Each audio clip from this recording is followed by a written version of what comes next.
எல்லோருக்கும் வணக்கம். இப்போ நம்ம எங்கே இருக்கோம் அப்படின்னு கேட்டிங்கன்னா, கொரட்டூர், சென்னையில் கொரட்டூர் எல்லாருக்கும் தெரிஞ்சிருக்கும். அந்த கொரட்டூரில் ரொம்ப பிரசித்தமான இந்த ஊர் கிராம தேவதையாக விளங்கக்கூடிய சியாத்தம்மன், பாடலாத்திரி சியாத்தம்மன் ரொம்ப விசேஷமான ஸ்தலம். 7 ஊருக்கு எல்லை தெய்வமாக விளங்கக்கூடிய இந்த அம்மன், ஒரு ஊர் 2 ஊர் இல்லை, 7 ஊருக்கு எல்லை தெய்வம். ஆடி மாதம் 4 ஆண்டுக்கு ஒரு முறை தான் அந்த கோவிலில் திருவிழா நடந்து தேர் திருவிழா நடக்கும். அந்த 7 ஊர் எல்லைக்கும் இந்த அம்மன் போயிட்டு வரும். அது விசேஷமான கோவில். இங்கே இந்த அம்மன் வந்து ஏரியிலேருந்து எடுக்கப்பட்ட அம்மன். ஏரிக்கு அருகாமையில் தான் நம்ம இருக்கோம். நமக்கு பின்னாடி ஆலயம் இருக்குது. ஏரிக்கு ரொம்ப அருகாமையாக இருக்குது.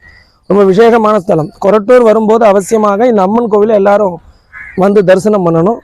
இந்த கோவிலில் வந்து பார்த்தீங்க அப்படின்னு கேட்டிங்கன்னா, விசேஷமான பூஜைகள்லாம் நிறைய நடக்குது. இப்போ ரீசெண்டாக கோவில் வந்து புனரமைச்சு கும்பாபிஷேகம் பண்ணி கொடிமரம்லாம் வச்சுருக்காங்க. இந்த கோவிலில் நிறைய விசேஷங்கள்லாம் நடந்துட்டுருக்கு.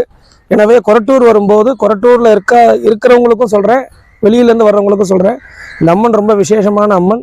அவசியமாக வந்து இந்த அம்மனை தரிசனம் பண்ணி எல்லாரும் இன்புற்று வாழுமாறு கேட்டுக்கிறோம். நன்றி, வணக்கம்.